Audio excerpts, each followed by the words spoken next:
Hello again. It's all about football here, and we're here to bring you a fascinating encounter between Brazil and France. Thanks, Des. Yes, both teams raring to go here at the kick-off, expecting a very competitive game.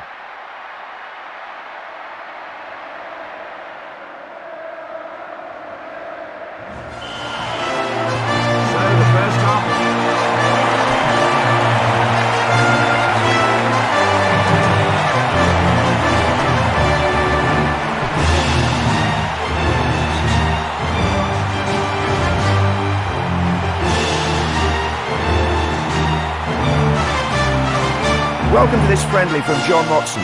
Neither manager will tolerate their players giving less than their all today. Savour every word from Andy Gray. Oh, thanks, John. Both these teams are pretty well matched.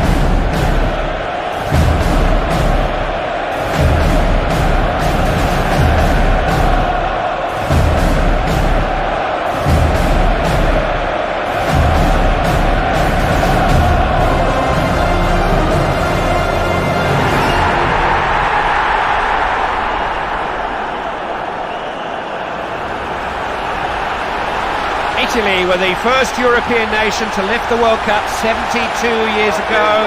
Italian teams have always been among the World Cup favourites ever since, and this year, 2006, is no exception. No, they'll be there when it matters, Clive. I always think the Italian team maybe have a wobble early on in the competition, and they tend to get better the longer it goes on. One of the secrets to World Cup success is to hit the ground running. These players have had their warm-up games. They should be at tournament pitch now. We're soon going to find out whether they are or not. Yeah, they prepare. 2010 FIFA World Cup in South Africa, the world's biggest sporting event, football's most prestigious trophy.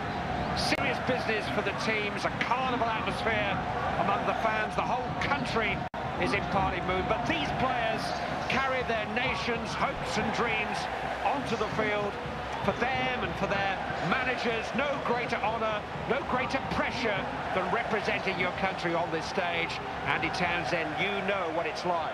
It's like nothing else in football, Clive. You can play for the very best club sides on this earth, but nothing beats the pride and the passion of turning out for your country, for all the millions of fans back home. You just never forget it. It has been years in the planning. Some thought we'd never see these great names in a World Cup on African soil. But somehow the spirit of the country and of the tournament has shone through. Yeah, and the welcome for the players, Clive, has always just been overwhelming. This is a unique World Cup. It's a once-in-a-lifetime experience that will live long in the memory.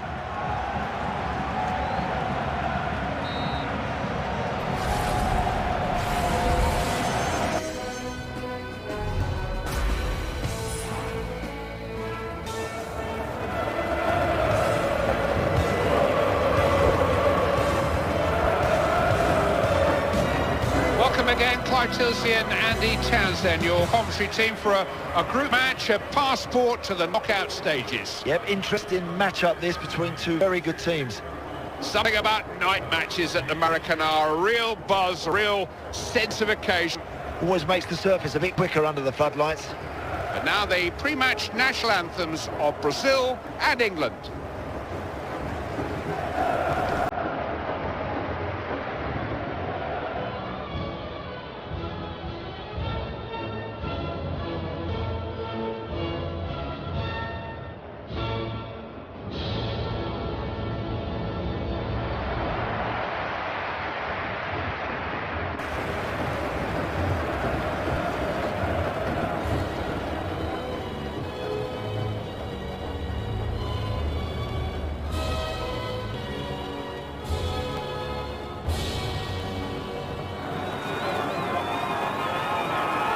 A real sense of occasion here, anticipation, apprehension.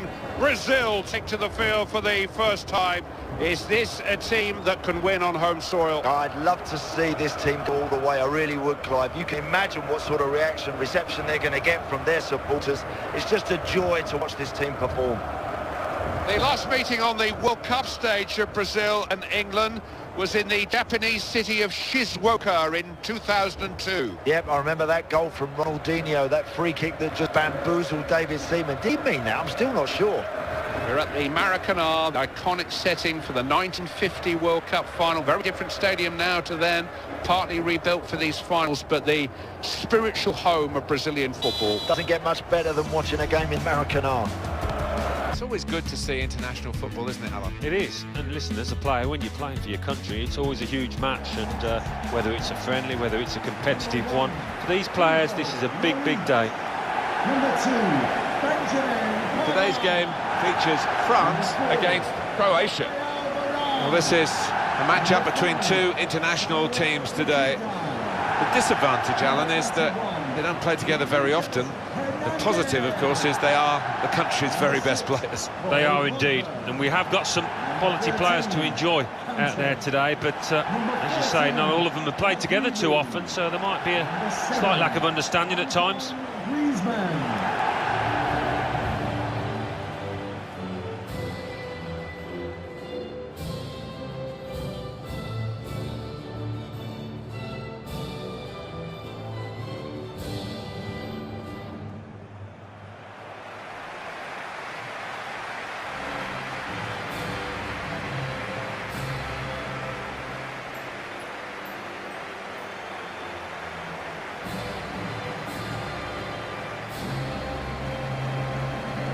Just on the subject of France and this wonderful group of young players that they've got. Yeah, when we talk about Clairefontaine, we have done so often down the years, and still it produces players like Mbappe and Dembele, wonderful young prospects.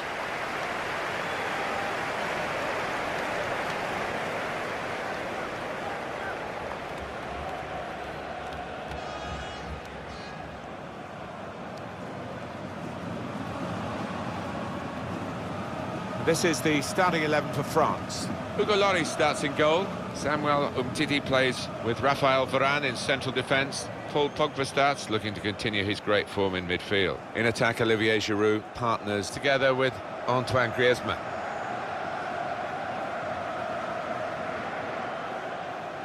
Thank you. Enjoy the Looking game. at the way Croatia have picked their side for this one. Daniel Subasic starts in goal. Mario Mandzukic is the main striker today.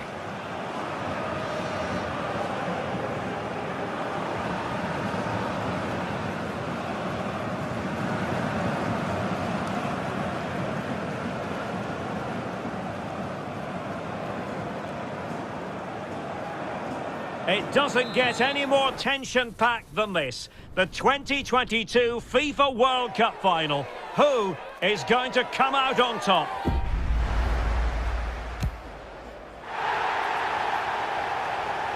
Stay right here on EA TV for all the live action.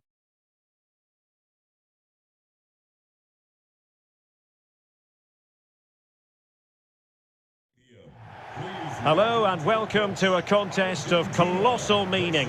We find ourselves here just to the north of the Doha city centre, ahead of the 2022 World Cup final. My name is Derek Ray, and with me to provide expert analysis is Stuart Robson. And as you can imagine on this occasion, the atmosphere is building up nicely. It's Portugal versus Argentina. Well, what an occasion for these two sets of players. A chance to be world champions. Let's hope the game matches the atmosphere. It should be an absolute cracker. I can't wait for this to start.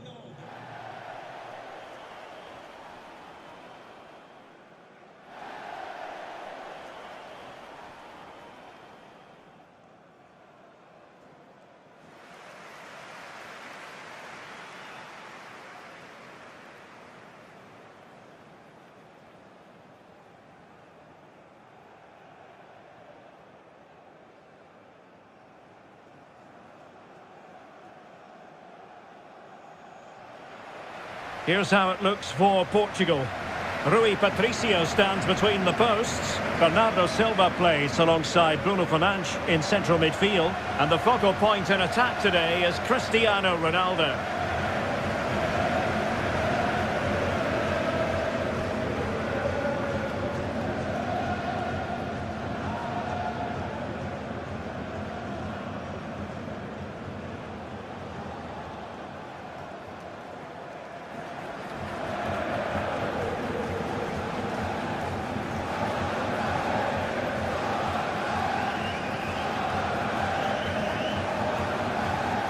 The Argentina first team. Emilio Martinez is the goalkeeper. Lionel Messi starts with Angel Di Maria on the flanks. And leading the line, Lautaro Martinez.